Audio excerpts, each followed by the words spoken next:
your intuitive wisdom is speaking, are you listening? Ever since I started sharing my awakening journey and process, and ever since I've been prompted to teach and to guide and support people on their awakening journey, my message has been primarily the same. It hasn't altered, it hasn't changed, it hasn't been modified in any way. And the root of my message has always been and will always be trust your own intuitive knowing. Don't diminish or turn away from what you know to be true. And of course, you can really feel it. It speaks to you in a language all of your own, and it points to you and it tries to get your attention all the time. The question is, though, are you listening? Do you pay attention? Do you act when you hear an intuitive nudge? Do you follow where your inner wisdom is pointing to?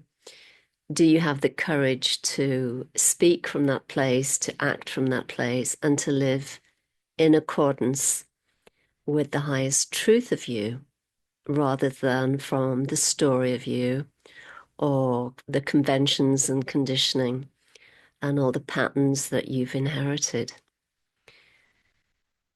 A few days ago, I was revisiting a book that I published in, I think it was 2022.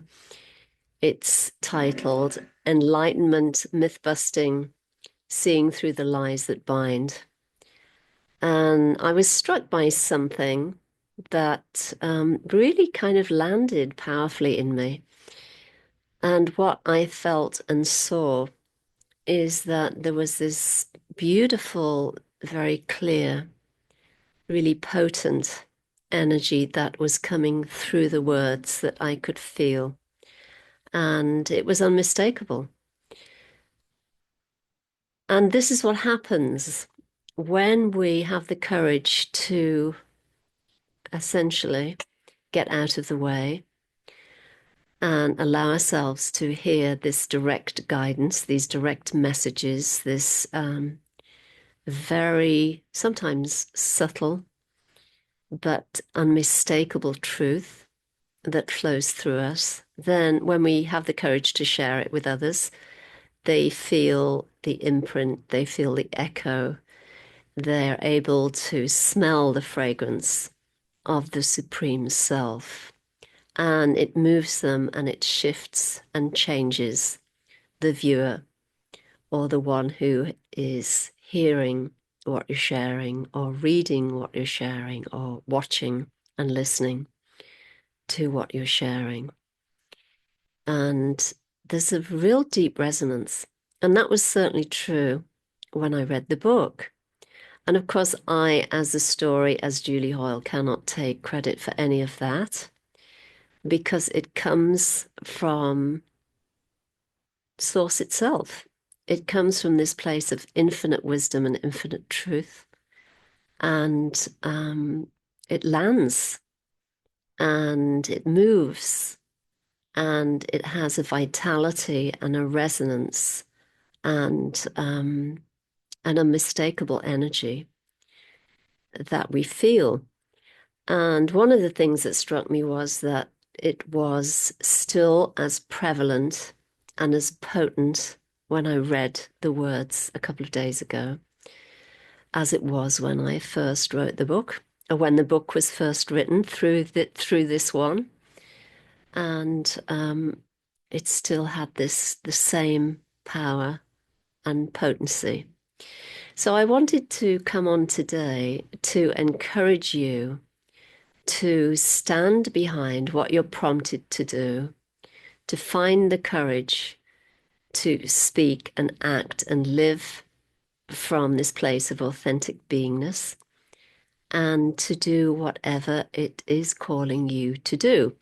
even if it's kind of stretching you and asking you to step outside of your comfort zones. In truth, that is the highest and the best way to live. And no one can do that for you. You have to be the one who acts according to your highest wisdom.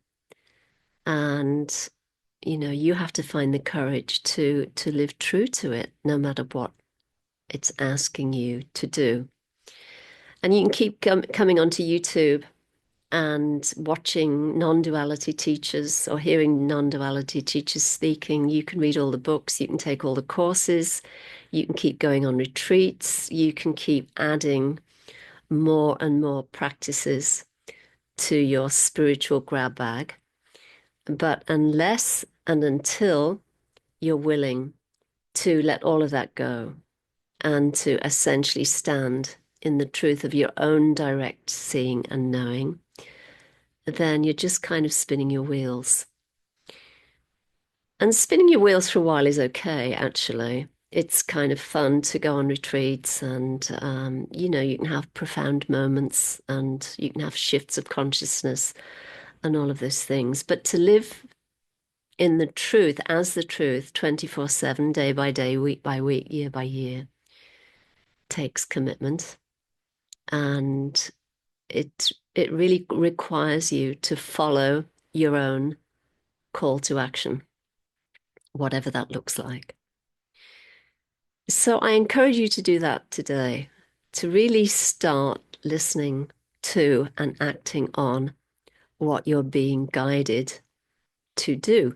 So if you have a project that you've put on the back shelf and you keep saying you'll come back to it, whether it's writing a book, creating a course, building a website, changing careers, whatever it is, whatever that looks like, I really encourage you to dust that off if you've been, avoiding looking at it, and to get moving, to get started. Because if you don't, what happens is there's a kind of a diminished, depressed energy around that because you're turning away from your highest calling. So I'll leave that with you today. I hope all is well. As always, if you want to leave a comment below, then feel free. If you enjoy the content on this channel, then please subscribe. I really appreciate that. And share the word. I'm here for you. I'm here to support you, aligning with your highest and truest and most authentic self with a capital S, and to honor that.